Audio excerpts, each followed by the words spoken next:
what the NFL has required in an expansion of the Rooney Rule, every team must have a minority or female offensive assistant coach for the 2022 season.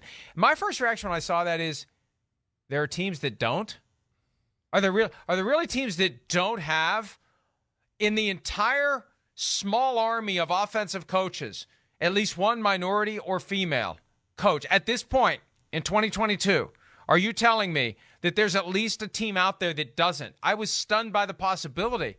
Because there's got to be, 10, 12 offensive coaches? Is that a fair number? Yeah, I would say. And you're telling me there are teams that don't have a minority or a female in that spot now, given where we are in 2022? I would doubt that. Right? I mean, I know this is out there, but I don't know if it necessarily means that nobody does have that. I could see that there's probably plenty of teams, of course, that don't have a female assistant. That's for sure. I would have a hard time. And just, again, I'm going off the top of my head thinking that there's not at least somebody, female or minority, on the roster that way, on both sides of the ball. Like you said, first off, 2022, it's this day and age, the young coaches we got in football right now. The cool thing about the young coaches, the McVays, the Shanahans, and some of this, the color barrier, the minority thing, it's not even become a thing because it's not a thing with the younger generation. That's for sure. But I'm with you, Mike. I would have a hard time thinking that there's not at least one on every team. Coaches hired under this policy will sign a one-year deal and be paid from a league-wide fund. That reminds me a bit of what they considered doing a couple of years ago, where they were going to give compensatory draft picks to teams that hire minority coaches or general managers.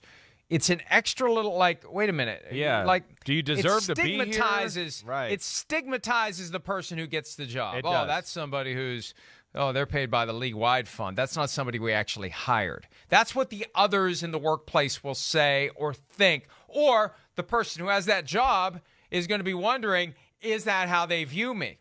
I'm not somebody the team hired and is paying out of its own pocket. I'm somebody whose presence is being subsidized by this broader league fund. I don't like that aspect. What's the benefit of it, Mike? Why would the league do that? Not? I don't just tell them to hire. I know it's nothing. It's pennies for this. Exactly. It stigmatizes unnecessarily the position, and it allows the person to feel on their way through the door, I'm different than the other coaches. Yeah. I'm here under different circumstances. Right. I'm really not part of the coaching staff. I mean, that's how I would feel if I was I think that's real. added under that kind of an arrangement where I'm not being paid by the billionaire who just slid off of his super yacht and this guy can't pay me directly. I got to be paid by a league-wide fund.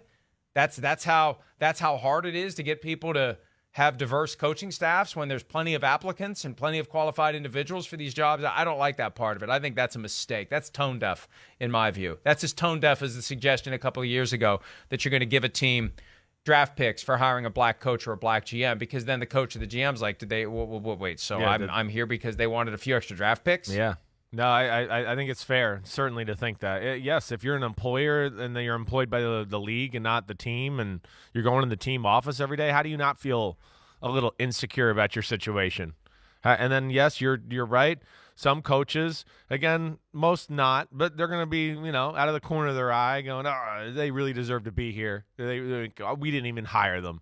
The league is making now the most coaches are great, and they always, again, I'm just trying to say there's going to have a few with those thoughts like you're saying, and I don't understand the approach by the league on this one. Just force the teams to hire one every team and just and do it. Let's think about what the goal is here. The goal is to cultivate talent. So you want to bring someone in who would otherwise have not had an opportunity, who will have an opportunity to grow, to shine, to flourish, and to catch the attention of others, whether with that team or somewhere else. That's how a career develops in any setting. Somebody who otherwise wasn't there shows up, hey, I like what this person's doing. This person is showing a high aptitude for the job. We should give this person more responsibility and see whether or not they thrive or fail. That's how it works. You get a little more, doing even better. Hey, let's different. Yeah, that's how. But so if it's somebody who is forced on a head coach, not even paid out of the normal payroll, it's just even harder for that person to come in and make a difference. It's harder for that person to come in and compete with the people who are officially there. Because it's very competitive. And Definitely they're very catty. Oh, right? Extremely. Oh, I'm doing. Who the Oh, coach? well, let me. It's the is that to me or is that to him? Is that me? You're exactly That's right. me. Exactly. Coach likes me, right. not him. Coach likes me. Right. Right? No, it's as catty and insecure and as competitive as any business in the world. I mean, again, in New England, when I was working on the staff, none of the coaches really wanted to talk to me or be friends with you. It was like a competitive, well, this guy's coming up the ranks. Screw him. As soon as I left there, oh, Chris, we loved having you here. Let's stay in touch. And I talk to them way more now than I did when I was, next to them in an office, seeing them every day. Because it was more cutthroat then. I mean, you're not trying to take what they have. Exactly. You're not trying to take what they're trying to get if you're not working with them. Exactly. So there is that aspect, and that's real to your point too, Mike, about this whole situation and setup, which I don't quite understand why they're doing it this way. You know what? I said this yesterday. I'm going to say it again today. You want to fix the problem? You want to have a more diverse group of coaches who can come in and get opportunities and flourish? Get rid of nepotism. Don't let Bill Belichick hire his kids. Don't let any of these coaches hire their kids, because these jobs are going to people who are qualified by DNA.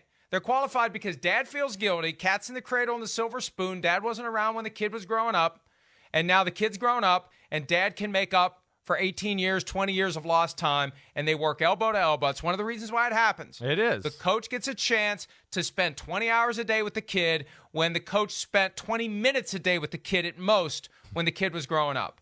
It's the ultimate guilt assuaging technique for a parent who realizes, I did a crappy job of parenting because I was so obsessed with my career. And now I can have my kid become equally obsessed with his or her career and neglect his family too. So I'm telling, and I don't know. It's a real thing. You're right. It's a real thing. I don't know how you solve it. Because you know what happens? Yeah. If the Patriots say no more Belichick children working on the coaching staff, you know what happens? Josh McDaniels hires them. That's what happened. Well, and then Bill Belichick hires Josh McDaniels' kid. Yeah, yes, right. That's what's going to go on. You're right. There's no question. I mean, and yes, the nepotism and the family ties and the bloodlines and all that. Yeah, it's a real thing in the NFL. It's like we talked about yesterday. It's not that I think the owners are racist or don't want to hire black people. It's just they're deep rooted in the the family trees and the roots that some of these old coaches have laid down in the NFL, where it's generational. It's third, fourth generation. And Mike, it's a tough situation to fix. You're right. I think if you said no family members, then yes, it would be crossover family members. Everybody be doing favors for each other that way. And at the same time, too, listen, in ways where you look at it and go, well, he's not qualified, he shouldn't be in that. For every kid we could say that who gets hired by their dad, I could also go, well, here's a kid that's obsessed, and it's the family business, and he loves it, and it's worked out the right way. So that's where it's tough to draw the line of deserve or anything like that as well. Kyle Shanahan, exactly. By the way, who is late for the oh, shocker.